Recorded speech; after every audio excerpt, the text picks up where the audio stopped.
Northwest Now is supported, in part, by viewers like you. Thank you.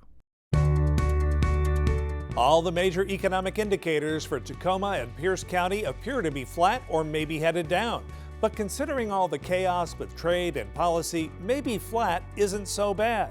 Tonight we preview the Tacoma-Pierce County Chamber of Commerce's annual Horizons Breakfast with a panel of people whose job it is to keep tabs on the local economy. And our Steve Kiggins with the story of a little good news as the University of Washington-Tacoma moves ahead with big plans to upgrade the downtown campus. Our annual look at the Tacoma-Pierce County economy is next on Northwest Now.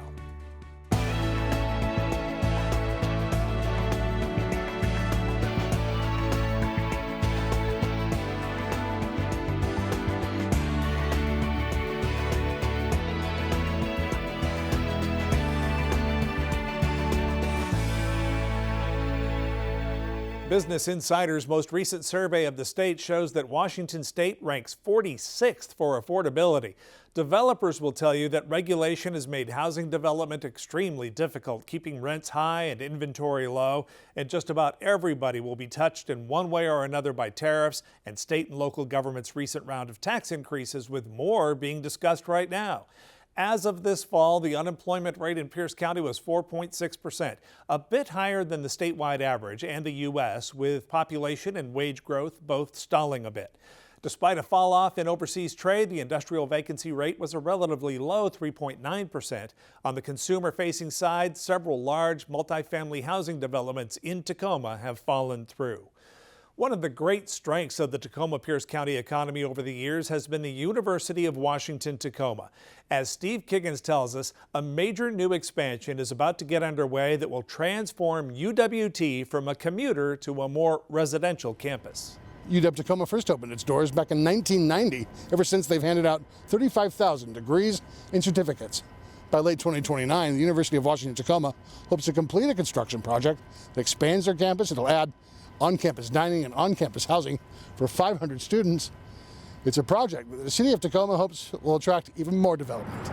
In 35 years, we've gone from being in an office building downtown here on Pack Avenue to now this 26-acre campus. The campus hosted more than 5,000 students last year. The university's long-term vision includes increasing enrollment to 10,000. UW-Tacoma already supports thousands of jobs, and in 2023, generated nearly $360 million into our state's economy. Contributing to the economic development of the region, but we're also just contributing to the vitality of the region by making sure that we have all of the talent that we need to make a city vibrant. You know, UWT is definitely an anchor institution in the Tacoma economy. The City of Tacoma Department of Community and Economic Development says the planned expansion will only make it easier to attract new investments. It's really transforming the cityscape, it's transforming the economy, and it's transforming the culture, not only in downtown, but, throughout the city. UW-Tacoma's expansion is cornerstone to its campus master plan, aimed at transforming a commuter campus into an always open environment, where student housing and dining becomes more than just buildings, growing spaces that build belonging that meets the needs for the next generation's workforce. A number of jobs that require some kind of post-secondary credential, not necessarily a 4-year traditional liberal arts degree, but some kind of post-secondary credential. In this state, it's over 70% of those jobs require some kind of post-secondary credential. So higher education has a vital role to play in this state. In Tacoma, Steve Kiggins, Northwest Now. Coming up on Wednesday of next week is the Tacoma-Pierce Chamber of Commerce's annual Horizons Breakfast, where local business and government leaders preview the year ahead, and I help present the Pierce County Economic Index with UPS economics professor Andrew Monaco. It's a great event, and tickets are still available through the Chamber's website at tacomachamber.org. Joining us now are Tom Pearson, returning for a stint as the interim CEO of the Tacoma-Pierce County Chamber of Commerce, Betty Boblitz, the Director of Economic Development for Pierce County, and Department of Economics Chair at the University of Puget Sound, Andrew Monaco. Welcome everybody to Northwest Now. Great to have our annual conversation about the state of the economy in Tacoma and Pierce County. And every year we take a look at the data and also some of the qualitative pieces that go along with it. In advance of next week's Horizons Breakfast at the Chamber of Commerce, tickets still available, so that's going to be a great event, as it always is. Tom, I want to start with you. You're out there talking to businesses. What are local businesses and market participants telling you about kind of, how it's going? Yeah, I mean, it's tough out there, I can tell you. In terms of, you just have additional cost, whether it's labor, whether it's individual cost of goods and so forth. I mean, consumers are still spending. That's the good news, but it's getting tight out there. And for instance, our restaurants are running on about 1.5% margins. Jeez. That's not a lot of money. You're probably making more money, serving than you are actually owning a restaurant at this point. Or I would say just investing in a bond. I mean, Right. That's the problem when it comes to startups and economic dynamism. Am I going to make 1.5% or am I just going to become an investor now? Yeah, and the risk you have with that. Yeah, exactly. Betty, so things are tightening up a little bit according to Tom. That's kind of his take on things. You're out there trying to sell Pierce County. Hey, come here to Pierce County, do all these great things. Have things ground to a halt? Is there some motion out there? Give me a sense of what life's like in your world. Well, there's motion out there, but as you know, we talk every year, economic development is like a long-term game play, and it's a team sport. With that, so a great example this last year, we took about 3 years to recruit, and in partnership with the EDB, a Japanese company, and they're coming into Fred 310. Okay. And Fred 310, I think we talked about in 2022, that was the old Boeing property, 310 acres, and all that infrastructure is already in place for that whole master plan, and for the 6 buildings are in there. Everyone thought it was going to be warehouse logistics. This is an advanced manufacturing firm that's going into that facility. So it's a nice trend to see that things are changing and you can repurpose some of those spaces. So we're pretty excited about that. Refresh my memory. What's the location on that? I know the name. Frederickson. It's in Frederickson. It's It's in the old Boeing property that they did not use, so they Okay. surplus 310 acres. But it's in the complex. It's in the Okay. complex, right? Okay. So it's been a nice addition, and really, so that's a pretty fast track to have those, and 4 of those buildings are already filled. And they're household names, and they're doing really great stuff. So I think there's optimism there. It just takes a while. Any big company, it takes a long time before they move, and we just want to make sure our local companies grow and stay here too. Great. Andrew, you and I will be working together to present the PCEI, the Pierce County Economic Index, which we report every year, and we can kind of see how things are going. I want to start, though, take me to your Econ 101 class, or Consumer 101, if you would. Back to being a freshman, if I had to go to UPS. This is a loot making fun of you. But what is this K-shaped economy we keep hearing about? We know about the wealth gap, but it really seems like there's kind of a tale of two cities almost, in not only just Tacoma-Pierce, but around the country as well. Yeah, if you picture that letter K that has one line trending upward and the other trending downward, right? That K-shaped economy is telling a narrative that household experiences are very different, whether you're at the high end of the distribution versus the lower middle income end of that distribution. So when it comes to looking at just an overall indicator like sales numbers for Pierce County, even if the average number looks strong, it might be hiding some of those different experiences between where that spending is actually coming from. Is it high-income households, and the low-income households maybe aren't getting that same experience? So I'm glad you mentioned that, because it's good to bear in mind as we talk about the next thing. And since I've got you, I'm going to circle right back to you to talk about PCEI. Mm-hmm. What are some of the hard data findings in the PCEI that you're seeing this year? We're looking at shipping data, key indicators like income, cost, sales, the real data that you're seeing that allows you to maybe read the tea leaves a little for 2026. Talk about that. Yeah, I mean, there's so much we look at when we put the Pierce County Economic Index together, because there's tons of different indicators, and of course an economy is a complex thing, so we want to look at a lot of different data points. Some of the broad economic indicators are relatively flat, so things like Pierce County retail sales have been flat 25 compared to 2024. State growth is doing okay, but it's lagging a little bit compared to where it was last year. So we have some flat indicators in some of those data points, but there are also some concerning little warning signs in what economists call leading indicators. So these are the things that give you a little bit of a heads up about what's to come in the next year. So construction sales in the county are down 7%. Building permits in Seattle, Tacoma combined are down double-digit % from year to year. So we're seeing a little bit of that in the data as well. When we look at the Northwest Seaport Alliance, which covers Port of Tacoma and Port of Seattle, the year started off strong, but actually over the course of 2025, now shipping estimates for this year are down 3% compared to last year. Auto shipping coming in is down almost 20% this year compared to last year. So we're seeing a little bit of just some drag going on, especially as 2025 has evolved. Okay, just for the record, I want to make sure that I state that the PCEI is a Tacoma-Pierce Chamber of Commerce property. You guys commissioned that. It's your study. Talked about the data piece. I want to talk about the qualitative piece, Tom. Whenever you talk to business owners about tariffs and things, the word that kind of keeps coming up is, reliability or certainty. Why is it so important that a business have? I know you're taking me to 101 here as well. Why does certainty matter? Why do business owners keep complaining about certainty? And what makes things like crazy tariffs going up and down and not knowing what your supply chain is going to look like? Why does that make it so difficult to run a business? Yeah, I mean, it's dependability, right? It's dependability in terms of price, in terms of prices that you set for your consumers, and it's about your supply. The supply is coming in, and so where are you going to get them from, at what price, and so forth. I mean, you also have the Fed rate, right? So that all those things affect business, and the uncertainty builds. I mean, so it builds. A lot of times, what we're seeing is that pressure is building, right? If you have these tariffs, where are you getting your products from? Is it China? Is it Vietnam? Is it locally sourced or other things? And those are the issues that really are facing. I want to hit you with this too. One of the things the Chamber of Commerce is here for is to help businesses, to assist them, to navigate these things, figure it out. And something like this, how do you help them?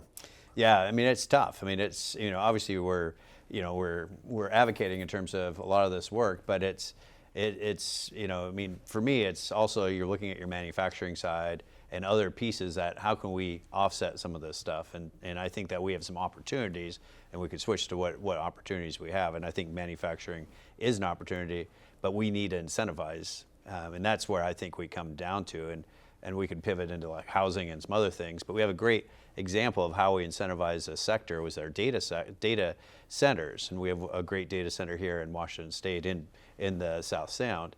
We incentivize them. They were nearly empty. Now they're at capacity, looking to double their footprint. Why? Because the incentives help bring those jobs back into Washington. So those are tax policy incentives? Tax policy incentive, and that's what we need to see down at the legislature, as well as, I mean, locally we have some, but really the legislature is where we'll talk about the legislature in a minute. I have a feeling it's going the other direction. Yes. Just we'll preview that a little bit. We'll see. Betty, you talk a little bit about uncertainty too. How does that, again, your job is out there building these relationships, like you mentioned, over time, trying to talk about Tacoma and Pierce County and all the great things. But if there's so much uncertainty, how does that affect your message, and what can you do to, every salesperson has to be able to overcome objections. How do you go about doing that? Well, as Tom mentioned some of the current uncertainties, but I would kind of challenge everyone. Businesses have always had uncertainty. That's been throughout time, and really innovative businesses then figure out how do they work around it, where do they come up, is there a gap, is there a new opportunity? So I feel like that's really around that entrepreneurial marketplace, and to hear and get the information from like the Chamber and other resources, and then craft your business based on those pieces. So that's a key piece. The other one I wanted to add in that I thought was really fascinating, that Gen Z, they say that's the largest consumer base in our marketplace, in any marketplace globally, and the wealthiest. So their buying patterns, if you are a consumer-based company, they may want things differently than I may want things. And so your product, whether it be furniture or anything else, might have to be tailored around that. I think for the county, what we're trying to do is look at those cycles. And so we know Boeing has 7-year cycles, so we're really excited because 2026 looks like it's going to be a great year for us. And we have a lot of people in the supply chain for Boeing and advanced manufacturing, so we're excited there. But also during the pandemic, we took the opportunity to try to add resiliency. And so we did the Pierce County Business Accelerator with the Chamber. Yeah. We launched 578 businesses. So if they only have their self as an employee, that's a lot of major companies launched in that space. And that's so important, trying to grow your own. Because one of them, everybody wants to be the next NVIDIA, right. But you might get one. Right. If you're not in the game, you're not going to get one. And about a year ago, we did a survey, 90% were still in business. We helped them raise over $10 million of capital to grow their companies.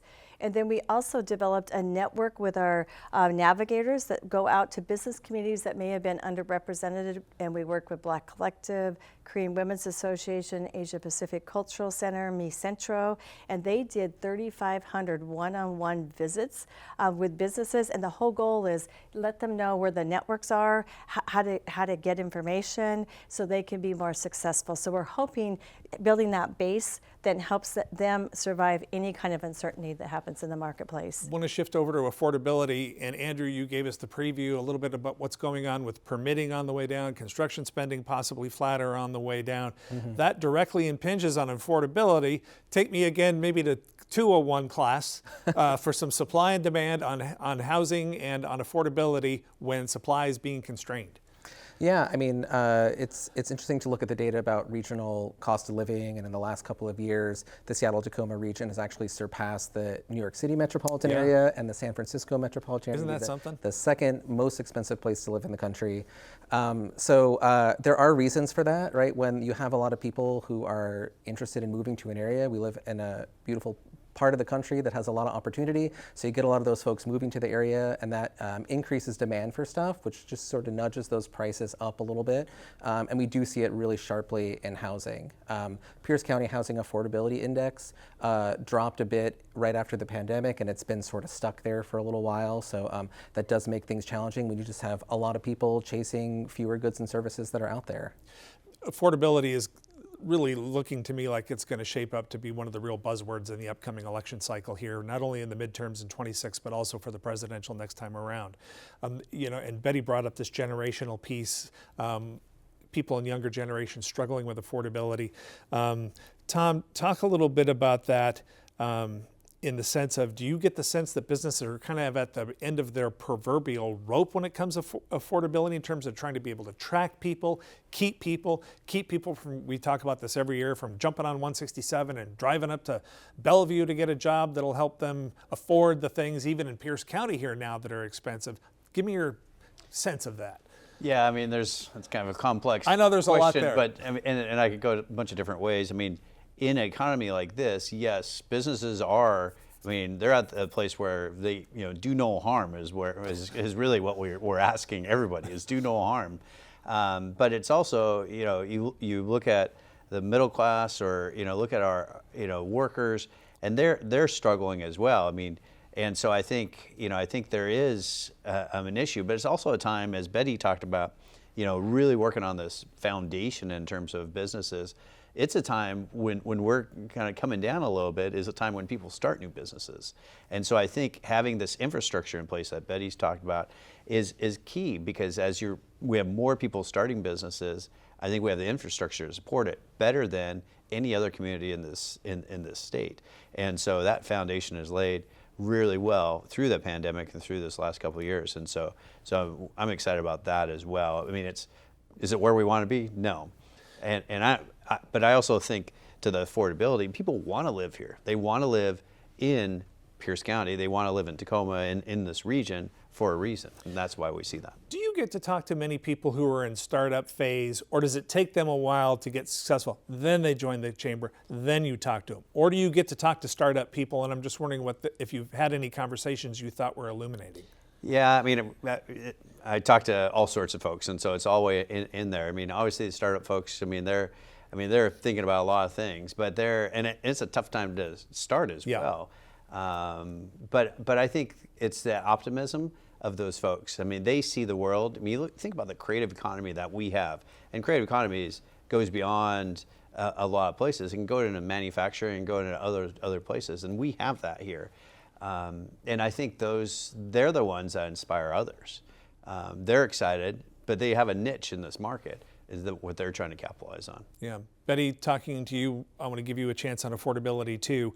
That, like reliability and supply chains and all the other things we talked about, is another important piece of what a company has to consider if they want to move here. If the CEO may want to come live in Seattle-Tacoma, but if his minions can't buy a house here, it's not going to work. So do you ever run into that, or do you have those discussions? Talk a little bit about the affordability piece as you see it. So that's a huge piece. One thing the county has just recently done is we've redone our comprehensive plan and looking at incentives and changes that really trying to focus on how to fill the housing gap in affordability, and there's a whole compendium of that gap, but focusing a lot on the middle market housing. And so they've done some rezoning, some density changes, some incentives, and we're putting together a network to try to attract development into those pockets that would do duplexes, fourplexes, fiveplexes. So not necessarily the big apartments, having them on high capacity corridors, being able to have ADUs. So trying to find ways to make affordability work. And if they're in that high transit corridor, then that the infrastructure's there. So it helps with all those extra costs that you don't have to bring in. So trying to focus on those pieces. Our permitting department also in the end of business and business affordability has been working to try to streamline the process. You can go online and see videos to how to do it, to know how to apply, all those pieces to try to make it faster, quicker, more dependable, so you can make a good business decision. I'm glad you mentioned that, because if I am constantly hearing about the permitting issues in Tacoma-Pierce, have for a long time. And it's just a drum that keeps getting beat, and I keep saying to myself, well, certainly at some point they have to fix this, they have to hear this, and things have to change. And it sounds like you feel like there's an effort underway, maybe under the Mello administration, to get that done. There's a huge effort underway for that, and some of our other towns and cities in Pierce County are also working on that, because they realize that that's something you can do locally. So whatever you can do locally, I think is a big impact to help on affordability, because we do have a great talent pool. We want them working here, so that's the other half of bringing the jobs here, selling to our strengths and our advantages, so we can get those new jobs of the future that are great paying jobs, so the talent stays here and can live here.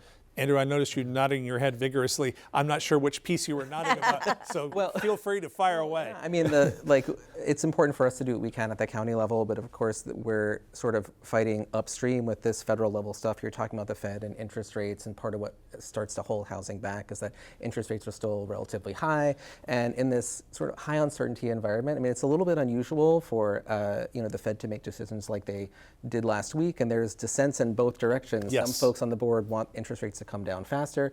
Other folks don't want them to budge at all because they're concerned about inflation. And so, you have a lot of folks that locked in a really low rate over the pandemic, and so they're not looking to move anytime. No, they're stuck. So it's keeping the supply from turning over a little bit. And of course, like the Fed always is in this position of, well, we can drop rates to kind of help that affordability issue there, but then we're worried about the inflation angle, right? And cost of living is already an issue.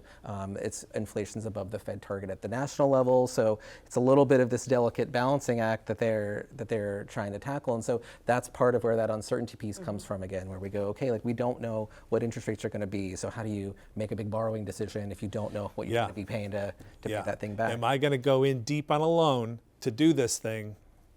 Yeah, exactly. And in some of these affordability pieces on the lower end, the starter homes, we're starting to see some private foundations maybe having some philanthropic giving to help a piece. Could be a down payment, and those are just things we're seeing starting to emerge. Don't know if they'll be in our marketplace or not, but I think that's that entrepreneurial. How do you fill gaps? How do you help make it all work together? Yeah, going to read some Tom notes here. Tom Layson, not the Tacoma Chamber. Tom, I'm sure my concerns will come out as I read these notes about policy going forward here. Tacoma's up property taxes and now may increase sales tax. Legislature passed the biggest tax hike in state history last year, many on business. The new proposal has emerged this year for a business tax on middle-class jobs. The latest numbers show a $1.5 billion deficit this biennium and a $4 billion deficit in the next biennium just to maintain the status quo. So I have read the tea leaves for you. I'm sure you do too. Tom, lawmakers, if you do watch this program, this is your chance here in our last 3 minutes to talk to them. Betty, you too, about policy. What do you want out of the legislature? And I think your initial comment of first do no harm, like the Hippocratic Oath for a doctor, I think is insightful. Talk a little bit about what you want to see and don't want to see coming out of the legislature. Yeah, absolutely. I mean, I think we talk about manufacturing, clean energy, we talk about housing, but we're not incentivizing those to the point that we're actually getting that. And so those are to me, those are three things that we need to be looking at. So in an environment where we need more taxes. Maybe it's a spending problem, maybe it's not a tax problem. And I'll leave you with that. Yeah, well, I mean, and if you take a look at the spending, it has vastly outstripped inflation and population growth. Yep. Do you think, Tom, there's a chance at some point we end up, and Andrew, you could probably speak to this too, into kind of a classic death spiral, where our committed funds go up, population and the tax base goes down because of economic decline, which means taxes again have to go up to feed into those commitments. Am I making this up in my head, in a fever dream that I'm having, or do you think it could happen in Washington State? Well, I think it's real. I think we need to be careful, and that's where I think we need to be talking about where is the state of business and how delicate it is. And we are on a delicate piece here. We have some opportunities. I mean, people want to be here, but we want to make sure we get manufacturing here, housing here, and those pieces, if that's really what we want as well, and that's why I go back to my clean energy as well, then we need to make pathways to get those jobs here. So tax credits is what you're talking about? Absolutely. Targeted. Yep, targeted. And Yep. and that's what's going to help. How do we get folks into homes as well? And that's part of the housing piece. There's a lot of discussion around there, but there's not pathways that that are tangible at the moment. Betty, I'm not asking you to be controversial. Is there anything on the county or the Association of Counties list of things they want to see get done? I think there's probably a huge list. One that I just want to add to, since I'm coming from the economic development side, Yeah. so I agree with a lot of things Tom mentioned. But the other piece is our aging infrastructure. And we've seen that with bridges and other things happening. We've seen that with recent floodings. So I think infrastructure's a piece of that maintenance. And how does that all work in the equation? And how do we reevaluate and reprioritize where resources go? And there are not enough resources to go around. You know, I've said this before, and I'm going to say it again. Wrapping up a program or a news story with something along the lines of "only time will tell" is about as lame as it gets. The bottom line, I'm afraid it's the best I've got on this one. With so much uncertainty about the state's tax policy, trade, a possible AI bubble, inflation, and all the rest, when it comes to the Tacoma-Pierce economy in 2026, only time will tell. My thanks to the Chamber of Commerce for the honor of participating in their annual Horizons Breakfast over these past 8 years. I hope this program got you thinking and talking. You can find this program on the web at kbtc.org, stream it through the PBS app, or listen on Spotify and Apple Podcasts. That's going to do it for this edition of Northwest Now. Until next time, I'm Tom Layson. Thanks for watching.